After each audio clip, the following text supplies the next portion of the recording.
Hello everybody, this is Somarinoa. Welcome back to Somarinoa Plays Part 2 of Dead Secret, because we are an idiot and played a VR game without VR.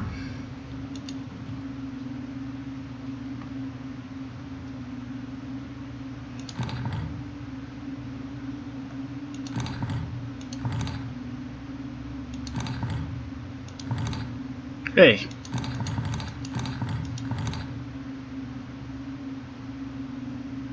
Is that right? Wait. Oh, I can't turn. Okay. I see. It can't be any which way. It's a bird.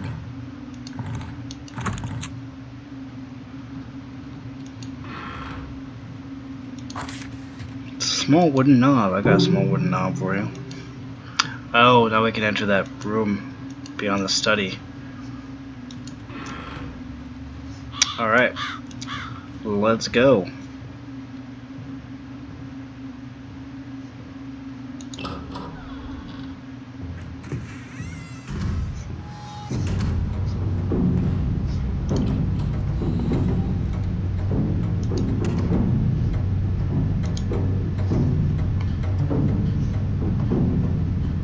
Dude.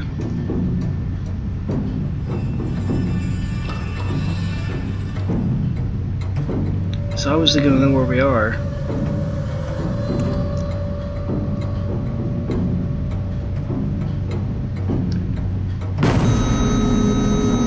Ending D. Apparently that was the wrong way to go.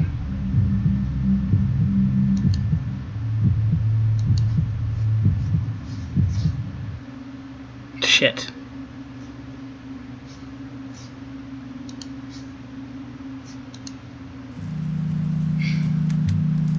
Continue. Okay. So before we go that way then,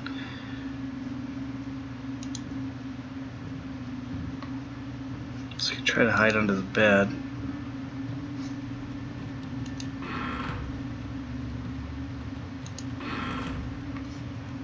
Wonder if we can hide up in the chimney.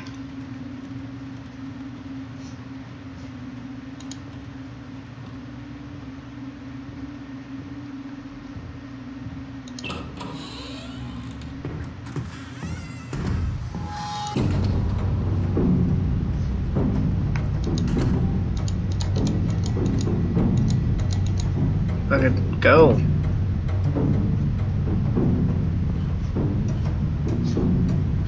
No, that's not gonna work.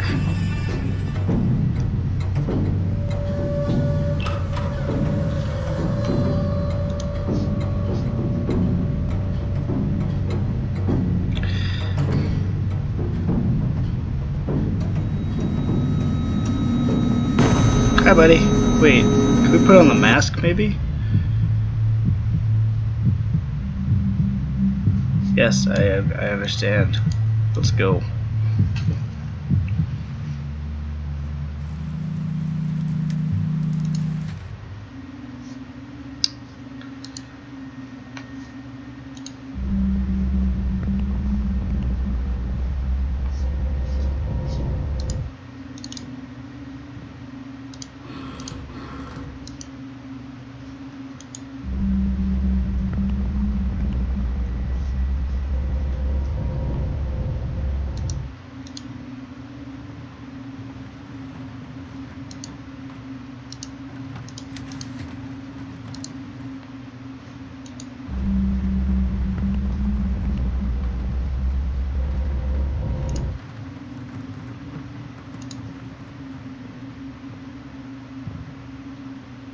She does have, like, curtains along the edge of her bed there. Wish they can't hide in the trunk. Oh, that would be nice. Alright, so we're gonna try for one of the beds here.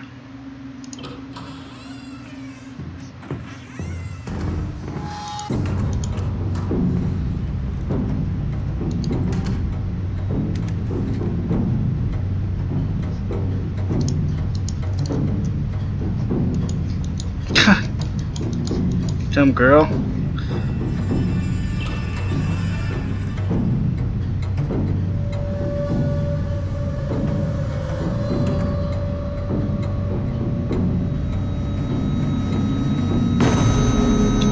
Good move, apparently.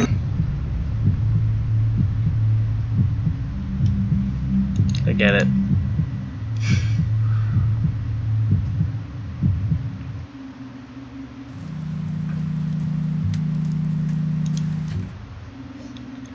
So, if the bed doesn't work, trunk is full.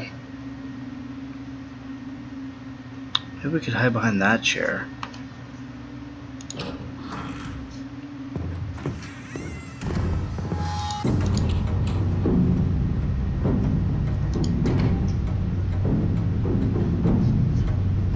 Nope, that didn't work.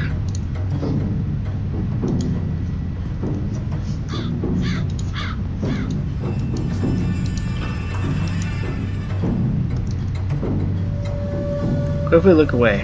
Nope, can't see us. We're looking down here. Nope, that's wrong. Not us. Okay, so it's obviously in the other room then.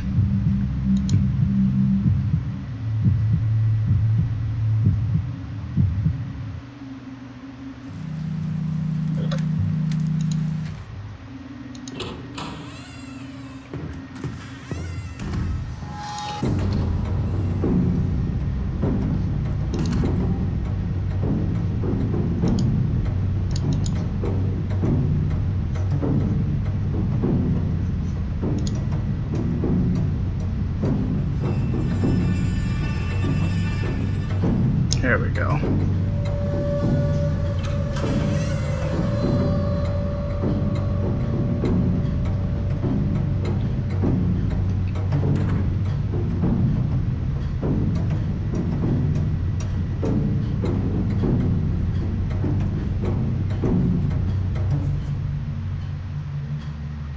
Shit. Well, that's not it. So we have the wardrobe, which isn't gonna work. And we have the window, maybe?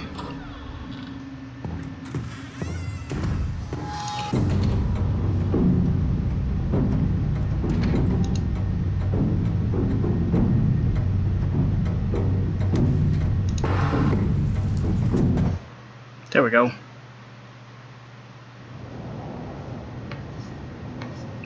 Why is it snowy?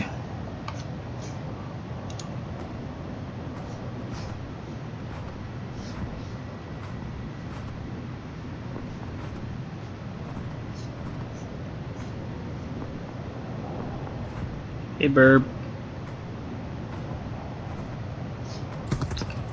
Come back. We're friends. What is this place?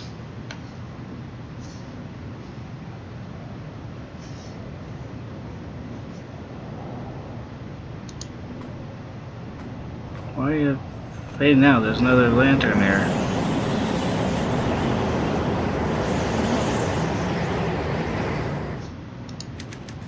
Looks familiar. Am I going in circles? Just gotta go this way then, huh?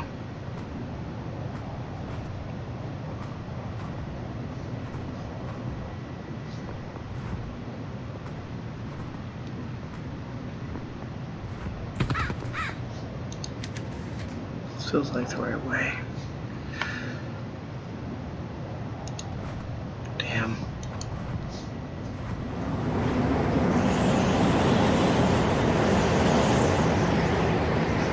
Back at the first one.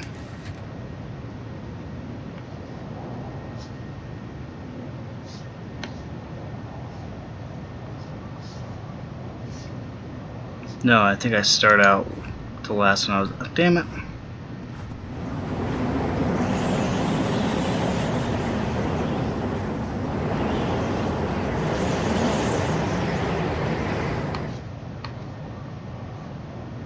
So I have this way.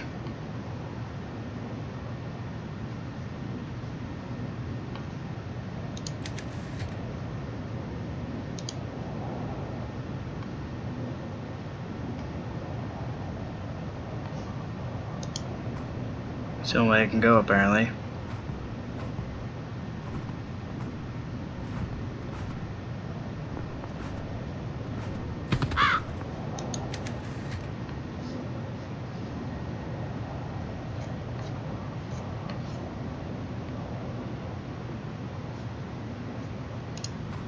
I doubt this is the right way. Oh, I guess it is. It seems like it wouldn't be since it's so obvious. You're not a raven.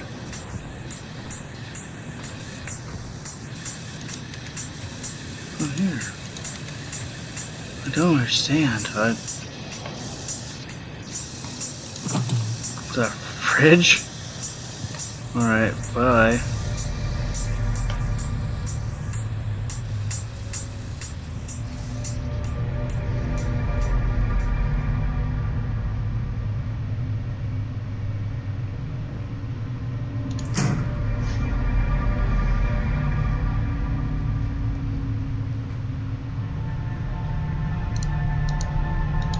Hey, buddy.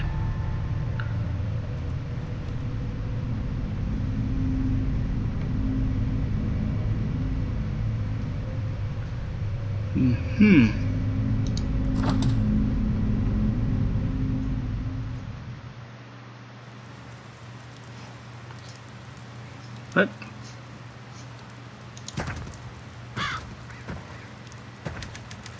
I'm not leaving until I figure out what's going on. Oh, I didn't mean to go back in through there.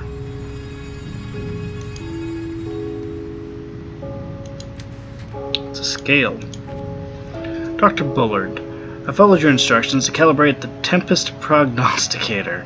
Your concern was correct. The bottles must be placed from heaviest to lightest in order to produce accurate results. The actual weight depends on the leech used, so I have to recalibrate every time we want to take a reading. Also note that recalibration is required if the battery in the base dies. However, the device works as intended. Once the model is aligned precisely with the moon, it may be used to start the lunar dream apparatus safely. Josie. Blood research is crucial to the story. I wonder if I can get this thing working.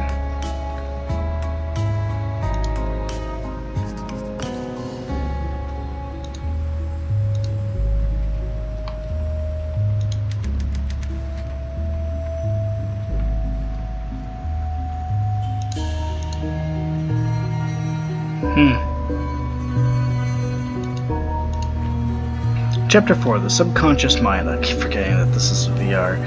The human brain is, at some level, not unlike the pot that produces my coffee every morning. The water I pour into it is infused with the qualities of the roasted bean. The grounds themselves do not pass through the filter, but the liquid that collects in the carafe is no longer simply water. It has been permanently altered.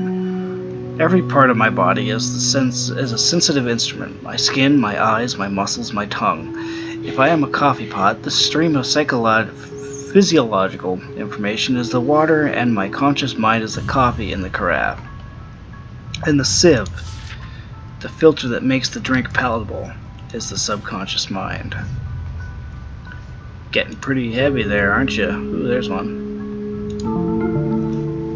Bill told me to cover Bullard's death, but he's just looking for gossip about the young assistant. But I took it seriously. Did the research, followed every lead, like a real journalist would. It paid off. I found something everybody else missed. A note, a half-thought, scribbled in the margins of the coroner's draft report. It read, "Hypothermia in summer?" Okay. November 15th, 1960. Dear Harris, I read in the paper today that you received a special award from the college for groundbreaking research. I am writing to wish you my sincere congratulations. I've said some things that I regret, but today I wish only to extend good wishes to you and to your future endeavors. Do you know the scene in North by Northwest when Cary Grant disrupts an auction? Oh my god. He makes nonsensical bids until the police are called to haul him away. I saw it last summer at the cinema we used to drive in Logan. It was lonely to go alone, and that scene made me smile. My life feels like that sometimes. I poke my head up and say something crazy every now and then, just on the off chance that somebody will take me away from all this. I'm no Cary Grant, I'm afraid. I would like to hear from you. Please write me back. Sincerely, Cynthia. Okay. Is that other paper? No, I guess that's where it's strapped to the floor.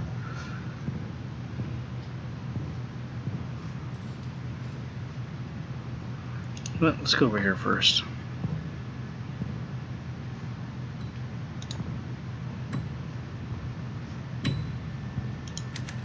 Dr. Bullard. Feels like he's looking at me. I doubt that.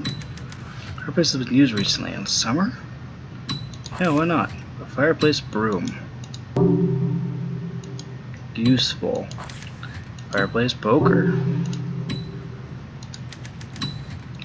Well, okay. What the hell is that? Piano chair has been knocked over.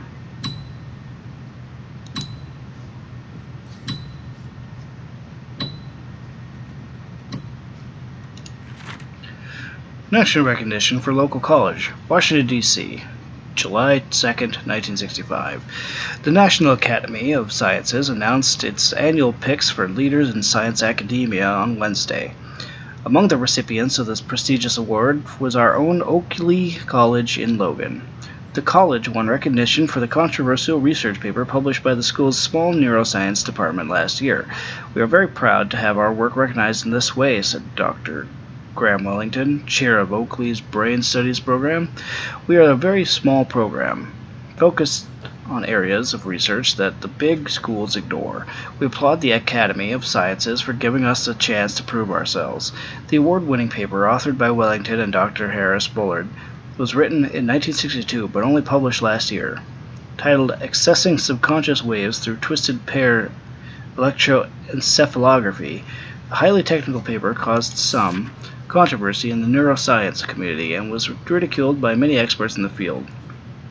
The paper was the source of some local tumult as well. This paper was written entirely by Dr. Bullard, said one Oakley student who did not wish to give his name. Wellington just put his name on it and took all the credit. Bullard, who retired from school last year, could not be reached for comment.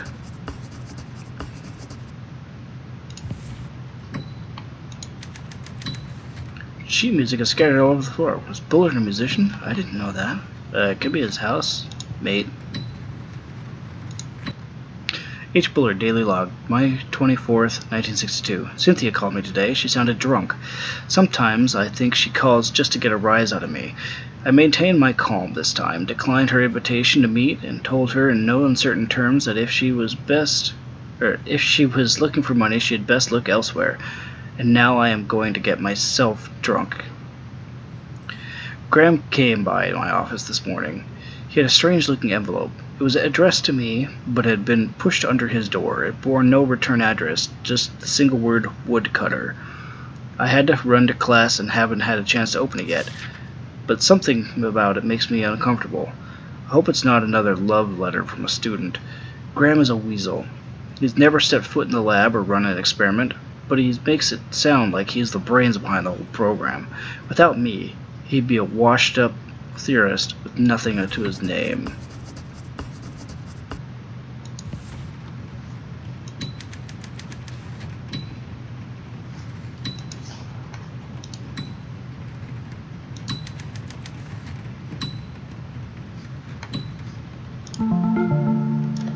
Marguerite Higgins is my hero. She won a Pulitzer for her reporting in Korea. I went to college because of her. She goes to war zones, marches with the troops. Nothing scares her, and she gets the story. Marguerite Higgins doesn't run from a juicy story just because her life is in danger. Neither will I.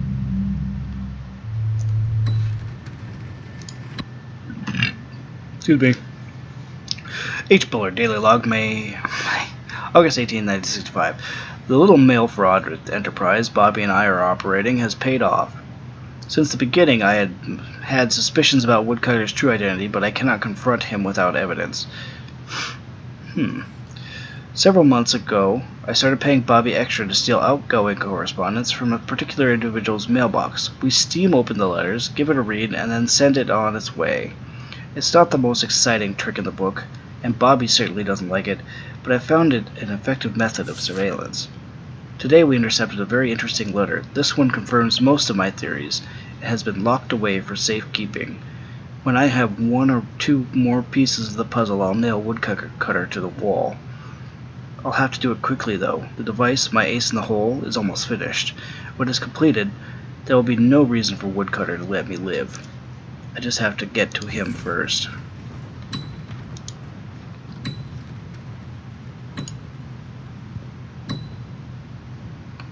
Hey, there's a paper.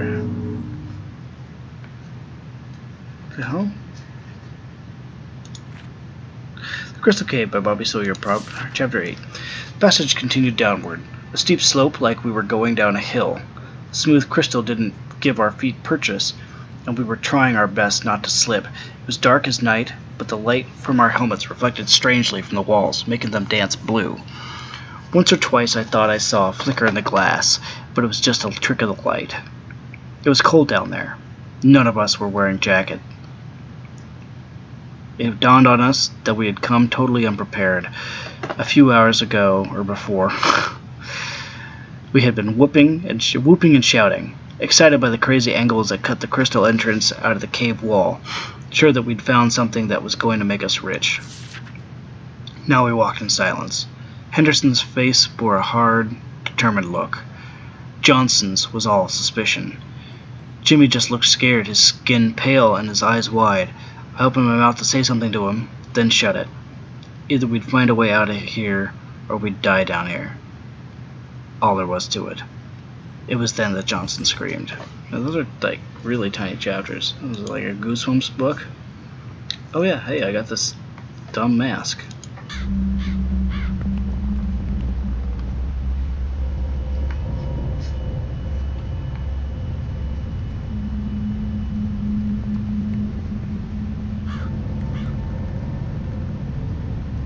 Oh hey, ooh.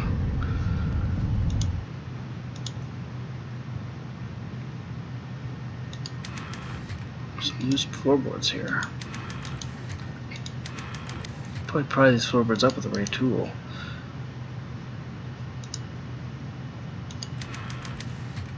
Get the pillar gripper wedged under the board, maybe I can pry it up. It's a hidden space under the floorboards.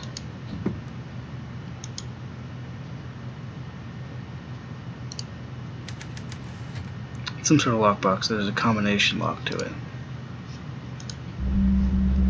He's not there anymore, I see.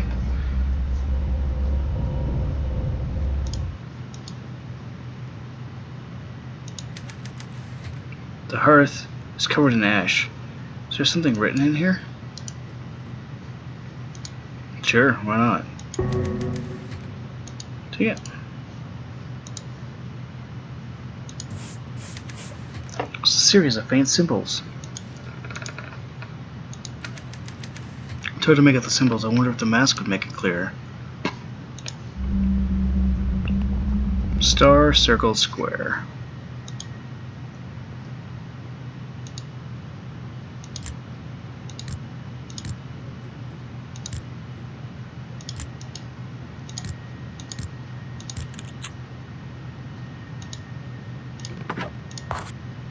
Bill, I owe you many thanks for forwarding my request to the New York Times.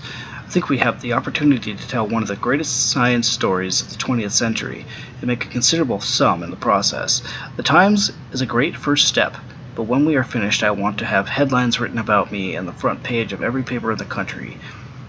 The key to our success is Harris Bullard's brain research. He has discovered something fundamental about the operation of subconscious brainwaves, and I believe that he will soon harness this knowledge to build a device whose object is to make man superhuman. Our first task is to procure this device before Bullard can publicize it, and my plans for accomplishing that are already in motion. Once the device is in my hands, I am confident that I can reproduce and improve upon his work. That, Mr. Mitchell, is where you come in.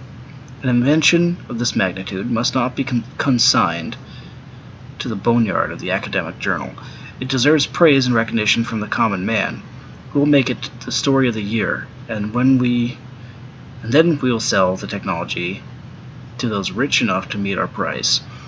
For now, we wait for Bullard to finish the device. Then we will make our move. I look forward to your continued cooperation in this mutually beneficial partnership. Best regards, Graham Wellington. Big surprise there. It's an old metal key. Left 20, 20. Yeah, but am I gonna have to put it in myself?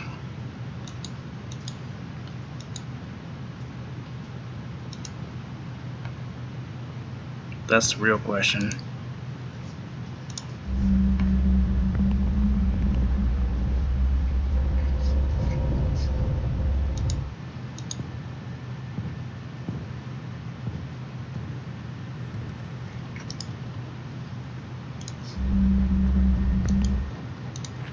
There we go. I thought I saw something over here. H. Bullard Daily Log, June 11th, 1965. Using the moon as a trigger for the lunar dream apparatus has its problems. The moon must be full, or nearly so. The night must be clear, and the process must be started at a very specific time to ensure that the moon is visible from inside the chamber. Josie's been following weather reports and using lunar charts to try to predict days for ideal test conditions, but it's an error-prone process. The data we get back from the weather service just isn't precise enough. Today I hit upon the solution. We'll build our own weather device.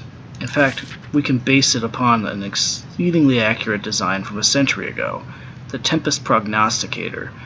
I'll have to make some modifications for our purposes, of course.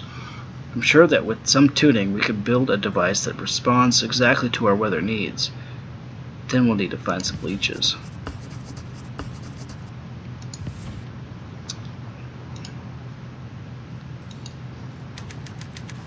To our stuff, there's an electronics inside and a battery.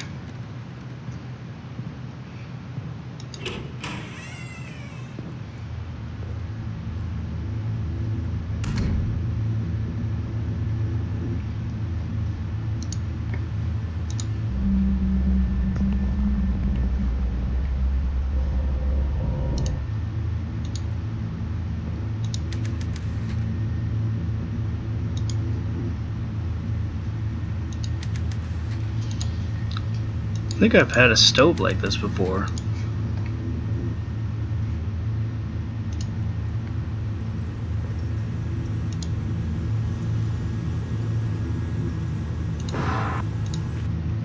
United States Patent Office, patented January 3rd, 1963. 3101-37X. Eyewear with electromagnetic reflecting lenses.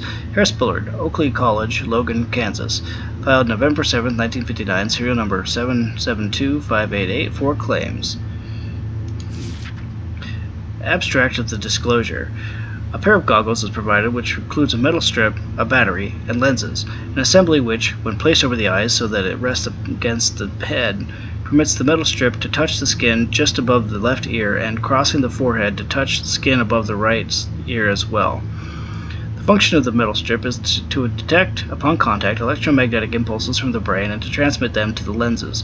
The lenses are created from a glass material reference co-pending application serial number blah blah blah blah blah that is made to alter its refraction of light based on electromagnetic impulses received from the metal strip and amplified by the battery. This invention relates to the visualization of electromagnetic activity in the brain, and more particularly the creation of visual patterns based on the neural activity of the subconscious.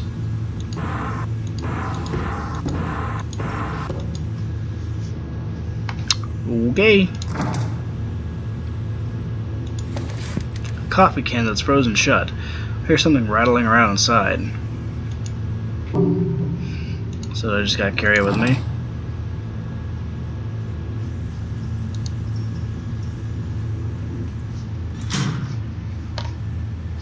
Oh, okay. It's well outside, huh?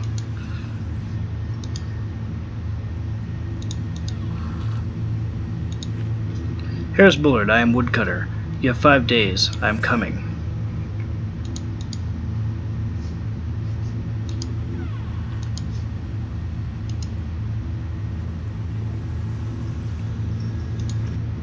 Bobby, here's a list of supplies this week. I know you're angry that I haven't paid you in a month, but please wait a little bit longer. I have some money coming and I'll be able to pay you soon. Beans, cigarettes, tonic water, white bread, butter, eggs. Copper wire 3 feet. Solder spool. Vinyl tape, gasoline, butane, leeches, as many as you can get. Alive.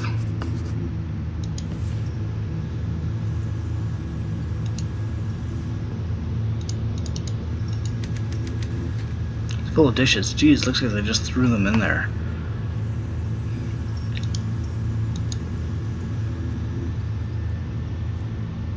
Heh, whimsy. If he had this much food, what would Bill be paying Bobby Sawyer to get? Hey, animal crackers. Handle turns, but the door won't open. Something's blocking it from the other side. Use the old key to unlock the door. So there's gotta be the... Oh. Not what I thought. Well, that's a good spot to stop this episode. Now that we got music playing. And we've hit our 30-minute limit. Alright, I'll see you guys next time. Ciao.